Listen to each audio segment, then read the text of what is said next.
All right, so we have officially reached the end of this Christian apologetics series, and I'm super excited to wrap this series up. Of course, I may still do videos here and there on certain Christian apologetic concepts like natural theology, theophany, or just, some arguments for the existence of God, like the cosmological or the teleological argument. So if you're interested in those sorts of topics, then you should really, stay tuned for that by clicking on that subscribe button. But for now, this is going to mark the conclusion of this series. All right. So I don't want to spend too much time on the introduction. I want to get right into the breakdown of this apologetic method because there is a lot to discuss. Now, I should pre-warn you that you may have to pause the video at certain points because this is philosophy that we're talking about, right? And I know philosophy is not everyone's strong suit, right? It's not the easiest topic to break down for some people. So I'm going to try my best to break this down so that everyone can understand, okay? So let's get started. So if you want to understand what the Reformed epistemological apologetic method is, you first have to understand what the word epistemology means. In simple terms, epistemology is just the study of knowledge. It seeks to answer the question, how do we know what we know? Right. So in the case of this Christian apologetic method, the apologist is basing his defense of the faith on the question, how do we know what we know about God? Now, what exactly does that mean? Because doesn't all apologetic methods center around answering that one question in some shape or form? Well, yes, they do. But what makes the Reformed epistemological method just different than the other ones is how we would go about answering that question. You see, this method asserts that belief in God can be rationally justified without needing to posit traditional evidential arguments. So that brings us back to the question from the Reformed epistemological approach, how do we know what we know about God? And this is a good question to ask because if we are not going to be positing evidential or philosophical arguments or even biblical arguments to rationally justify our belief in God, then what will we be using? Do you see how this is fundamentally different than the other approaches that we have already covered so far?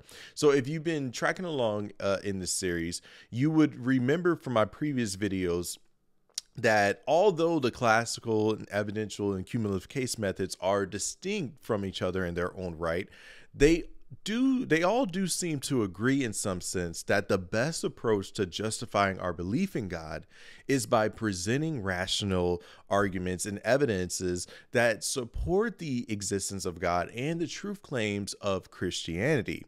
And you will also know that the presuppositional method, on the other hand, would argue that belief in God can also be justified by just presupposing Christian theism as the foundation for rational thought and a coherent worldview. Now, obviously, I really don't have enough time to do an expansive recap here. If you want to watch my breakdown on each of those apologetic methods, the link to the playlist will be in the description box below. But returning back to the topic at hand, so if the Reformed epistemological method does not find itself in the camp of the classical, evidential, and cumulative case methods, or even the presuppositional method, then how does it go about justifying one's belief in God?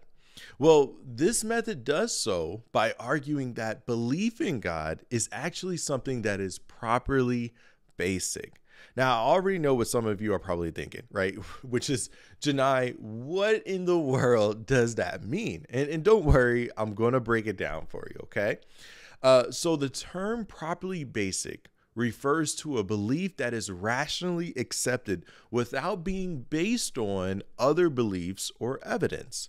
In other words, what sorts of beliefs can be justifiably held without the justification of other beliefs? If you can find a belief that meets that criteria or answers that question rather, then you have just found a belief that can be said to be properly basic. And I want to use an example to help us illustrate this point.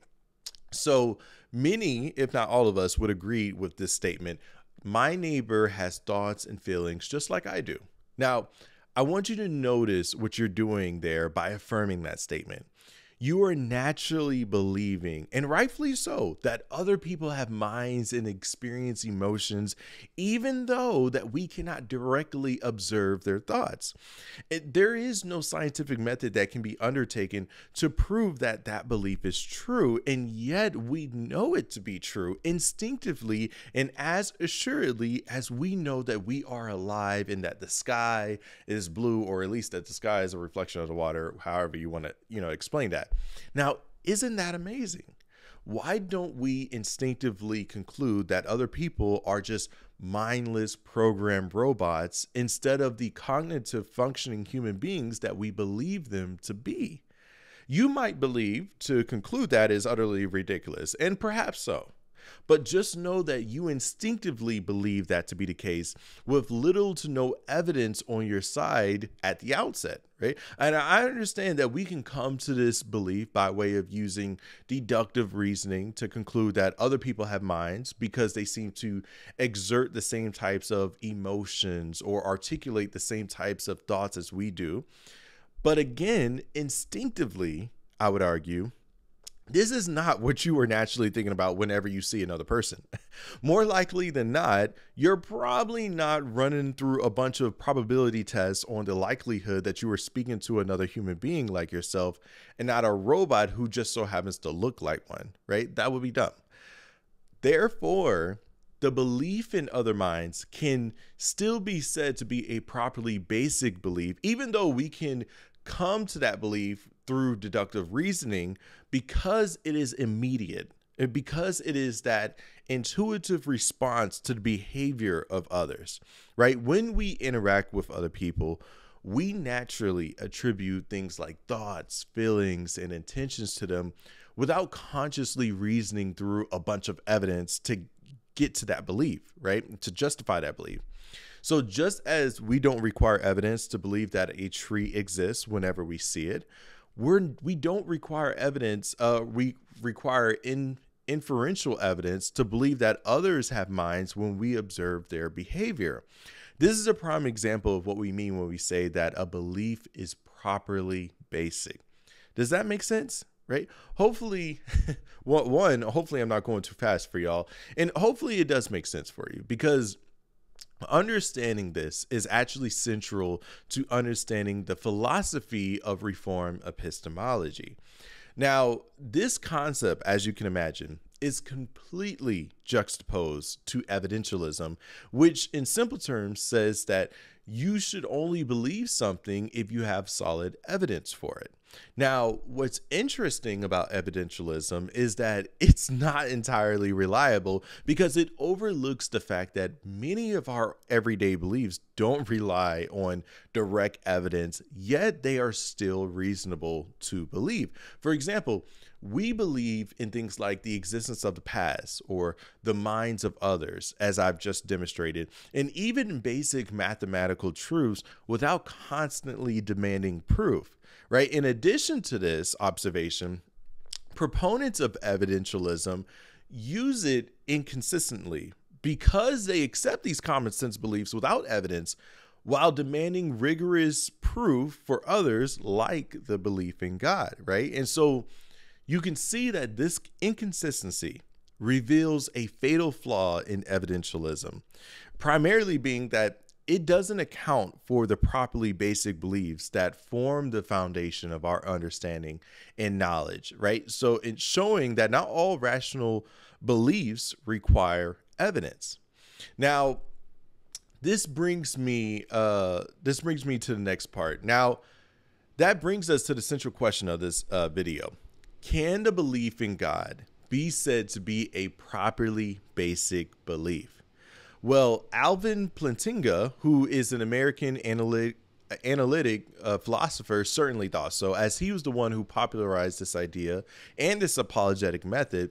Now, I guess I should note at the outset in passing that the concept itself did not fully derive from him, as its roots can be found in earlier philosophical traditions, particularly in the work of Scottish philosopher Thomas Reid and the common sense realism school, which emphasized the role of basic beliefs in human cognition. But Plantinga definitely can be said to have brought this idea to the forefront in our modern day philosophical conversations, right? So now, according to Plantinga, belief in God can be said to be properly basic because it is formed by the sensus divinitatis, the innate sense of the divine. So, borrowing from John Calvin, Plantinga uses this term to refer to the innate sense or awareness of God that human beings possess. Think about it. In every civilization in human history, there's always been a belief in some type of deity, right? It may not have been Yahweh, but they certainly have believed in a God or multiple gods for that matter. And here's what John Calvin had to say in his book, Institutes of Christian Religion, on this point. There is within the human mind, and indeed by natural instinct and awareness of divinity, this we take to be beyond controversy. Now, notice how he says that this sense of the divine is beyond controversy. That means that this is undisputed. Now, Calvin does not just, assert this point with no evidence. No, he believes that this is also something that scripture attests to as well. For example, in Romans chapter 1, verses 19 through 21, the apostle Paul writes this: "For what can be known about God is plain to them, because God has shown it to them. For his invisible attributes, namely his eternal power and divine nature, have been clearly perceived ever since the creation of the world in the things that have been made. So they are without excuse. For although they knew God, they did not honor him as God or give thanks to him, but they became futile in their thinking, and their foolish hearts were darkened." Now, I would love to do an exegetical breakdown of the passage that I'm about to go through, but that's just going to have to be for another day. For the meantime, though, I want you to notice how this passage supports the belief in the sensus divinitatis by asserting that knowledge of God is evident and accessible to all people through the natural world, right? Paul explains that God's invincible qualities are clearly perceived in the things that he has made, suggesting that humans have an inherent ability to recognize and understand these divine attributes. The idea that people are without excuse for not acknowledging God implies that this knowledge is already deeply ingrained and universally available, which aligns with Calvin's concept of an innate sense of the divine that is part of human nature. Now, I want to turn to Ecclesiastes chapter 3, verse 11 for a moment to see what King Solomon had to say about this point as well. He writes this: "He has made everything beautiful in its time. Also, he has put eternity into man's heart, yet so that he cannot find out what God has done from the beginning to the end." So, as you can see, by indicating that God has placed a sense of eternity within every human heart, this verse supports the concept of the sensus divinitatis, this internal awareness of something beyond the temporal and material world points to an inherent capacity to recognize and seek the divine. And so Calvin interprets this as evidence that all humans have a built-in sense of the divine, deriving them to ponder and yearn for a connection with their creator, right? The notion that eternity is set in the heart suggests that it is an intrinsic part of human nature, again, supporting the idea that the sensus divinitatis is a fundamental and universal aspect of our cognitive and spiritual makeup, right? Now, I want to put the cherry on top on this section by seeing what Rodney Stark, a well-known sociologist of religion, had to say about this, right? Because I believe that his research on this in this field of study supports John Calvin's idea that belief in some form of religion has always been a part of every society, both ancient and modern. And, to be honest, I probably don't even need to give you this quote, but I think it's just that, the hammer in the coffin, right? In his book, The Triumph of Faith, Why the World is More Religious Than Ever, Stark writes this: throughout history, people have been deeply religious, whether primitive or modern. All societies have practiced religion in one form or another. You see, this widespread presence of religion that, Stark has just pointed out supports the belief that the belief in God is a natural part of being human.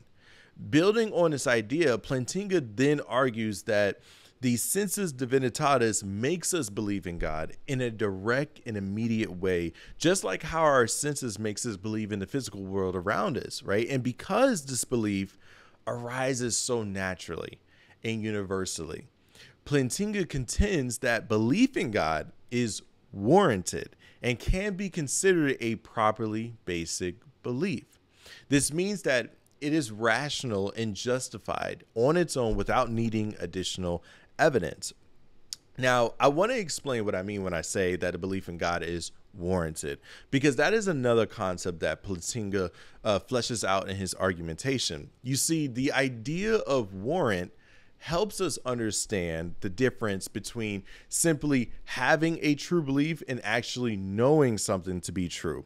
For example, imagine you guess that an answer is correct. Answer to a question is correct without really understanding why it's correct in the first place, right? You have a true belief, but you don't know why that's a true belief, right? You don't know why that is the correct answer. For a belief to be considered knowledge, it needs to be more than just true. It needs to be backed by proper reasoning and thinking abilities that must be working correctly and in the right conditions, right? And they should be designed to find the truth. If all of these conditions are met, then our belief can be said to be warranted and can be considered genuine knowledge. So I know that's a lot for a lot of people to take in, and I don't want it to be going too quick for some people, because again, we're talking about philosophy here, so I know that's not everybody's strong suit. So I want to state this more clearly for those who may be having a hard time following along, right? Belief in God can be said to be warranted because it comes from a natural, built-in sense that helps us form this belief, just like our senses help us understand the world around us.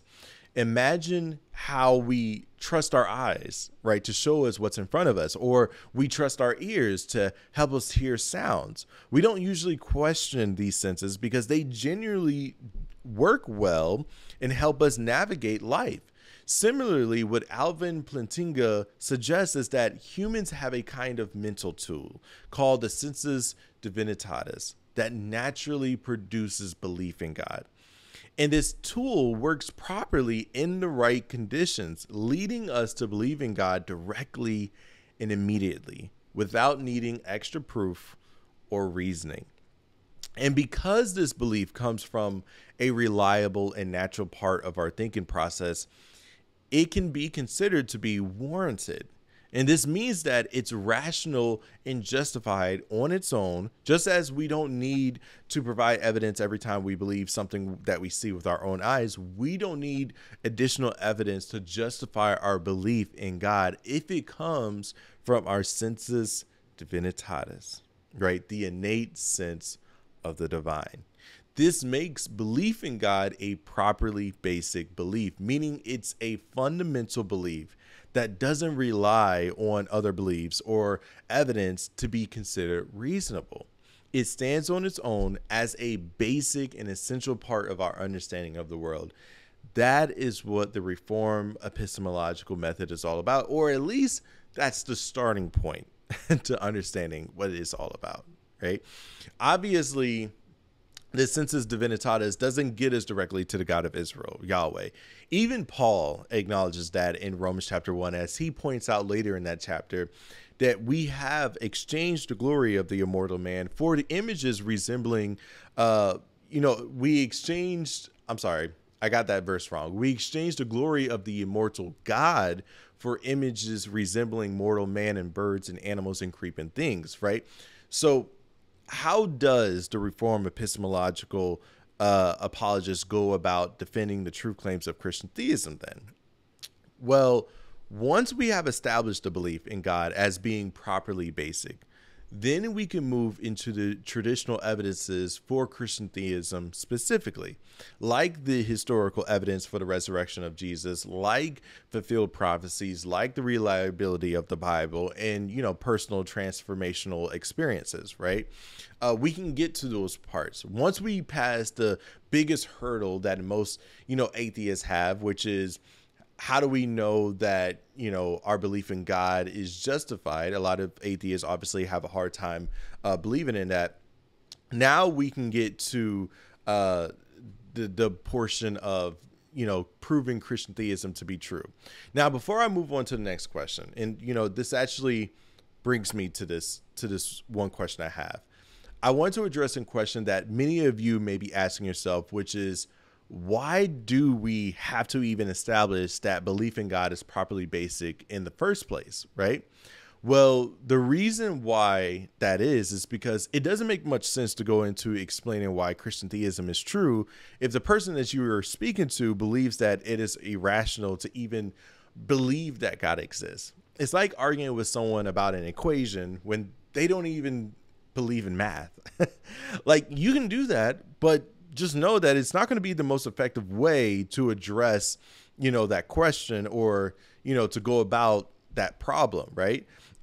If you want to be effective, you want to address the root cause first by showing the person that math is a properly basic belief that even they believe in unconsciously. You then get one step closer to being able to solve the larger issue, which is the debate surrounding the equation, right? Does that make sense? Right? Before you can solve the equation, you first have to get a common ground of understanding that math is essential. Math makes sense. And math is real. If the person doesn't even believe that, it makes no sense to even speak about equations. Similarly, if a person doesn't even believe in God, it doesn't make sense to start arguing for the points of Christian theism in the case of the Reformed epistemological apologists, case. What he says is that, look, we can skip all the mumbo jumbo of trying to go through the cosmological, teleological arguments and things of that nature to establish the existence of God, because you already know that God is real just by the innate sense of the divine that has been established in you, right? So once we realize and just acknowledge that as an absolute fact that is undisputed, by the way, now we can get to the root cause of the problem. Now we can deal with that equation. Now we can deal with, whether or not Christian theism is in fact true, right? Does that make sense? Obviously I don't want to overstate this point, but I want to make sure that people really understand what the Reformed epistemological apologist is saying when he uses this method, right, to defend the faith.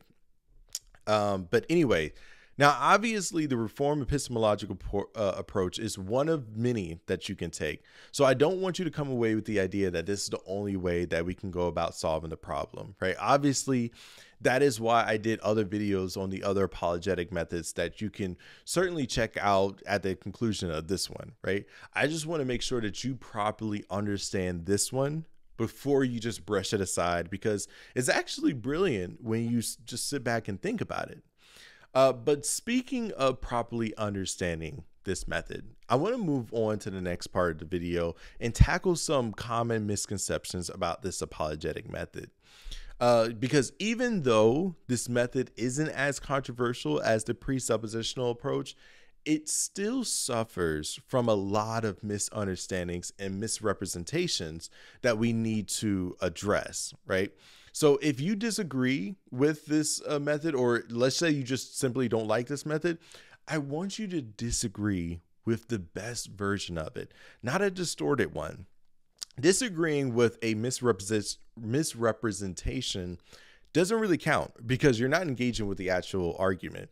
So I want to go through a few of the misconceptions that are very common with this apologetic method and see if we can clear things up, right? So the first misconception I want to address is the idea that Reformed epistemology promotes a type of blind faith, if you will. This misunderstanding actually likely comes from not fully grasping what the method means by arguing that belief in God is properly basic. Now, I'm not going to repeat all the details of how we got to to this belief here. You're just going to have to rewind the video for that. But I will say this. I will say that this method isn't about believing in God just for the sake of it. Instead, it's about recognizing that some beliefs are foundational and don't rely on strict evidence to believe that it is rational to hold, right? Belief in God is one of those foundational beliefs. So anyway, this brings us to our next misconception, that this method completely rejects the use of evidence. Again, this is a misunderstanding. Just because the method says you don't need evidence to believe in God doesn't mean that it rejects using evidence to support belief in God, right? There's a difference. Evidence and arguments are still crucial for strengthening faith, addressing doubts, and engaging with skeptics. In fact, at the end of our demonstration, we actually used evidence when proving Christian theism specifically, right? The key point is that the belief in God is rational even without relying on evidence. Let's say you start with the point of the sensus divinitatis, but you want to add on to that. You can still use the cosmological, the teleological argument, et cetera, to strengthen or bolster your argument that God exists and things of that nature, or that belief in God is rational. But what the Reformed epistemological approach is saying is that you don't need to do that. All right. All right, so the last misconception that we need to address is the idea that this method can't handle doubts or challenges to the faith. Now, this misunderstanding, again, likely comes from focusing too much on the idea that belief in God is properly basic. Right? Just because belief in God is properly basic doesn't mean that we can't reflect or discuss or provide additional evidence to support our belief or address doubts or challenges, right? Recognizing belief in God as properly basic just gives us a firm foundation for our faith. But it doesn't mean you shouldn't seek answers or engage with objections to the faith. You know what I'm saying? You still need to build on that foundation, right? It makes no sense to say, okay, well, we have the foundation. I guess we don't need to build any other part of the house. No, you still need to do that. Simply put, this method provides a starting point for the faith that is resilient to skepticism, but still open to deeper exploration. All right. Does that make sense for everyone? Hopefully that does. Okay. Now, there are certainly more misconceptions than these, but I believe that these are the most common ones that we need to address for the sake of this video. So hopefully that was helpful to you. All right. So I want to end this video by giving you some book recommendations. If you like this method or just curious and you just want to further your own study on this topic. Of course, the link to buy these books will be linked in the description box below. But without further ado, let's get started with, the first few books that I want to recommend to you. All right. So the first 3 books will be from Alvin Plantinga. And I believe if you want to know more about this apologetic method, you kind of want to read the guy's book who popularized it, right? It's probably a good idea for that. Anyway, the first book is called Warranted Christian Belief. The second one is called Knowledge and Christian Belief. And lastly, there is God in Other Minds. All 3 of these books, I believe, are fantastic. It's going to help you out. I believe that these are some good books by Alvin Plantinga that should help you get started with, better understanding not only this apologetic method, but also how to utilize it, right, in very practical situations. Now, although those are some good book titles, right? And you should definitely check them out. I want to leave you with 3 other books that you can read as well, right? There is Epistemic Justification, Essays in the Theory of Knowledge by William P. Alston. This is a fantastic book that provides a collection of essays that delves into epistemic justification and the nature of belief. Right. Another one is Rationality of Theism. And this one was edited by Paul Copland. and Paul K. Moser. And lastly, there is Reform Epistemology, an introduction to the epistemology of religious belief by J. Adam Carter and Clayton Littlejohn. All three of these books are just great if you want to go pick them up. And if you're just looking to get your feet into the water, right? But anyways, guys, that's the video. Let me know what you think about this apologetic method in the comment section. Do you like it? Do you dislike it? Obviously, let me know. I would certainly like to interact with you. Also, don't forget to like, share, and subscribe to my YouTube channel. We've been growing a lot. I've been really feeling and appreciating the support that y'all been giving to this YouTube channel. And also, if you haven't gotten a chance to see my other videos in this Christian apologetic series, please go and do that, right? I really think you will be edified by it, and I really think you'll enjoy it. But until next time, guys, peace.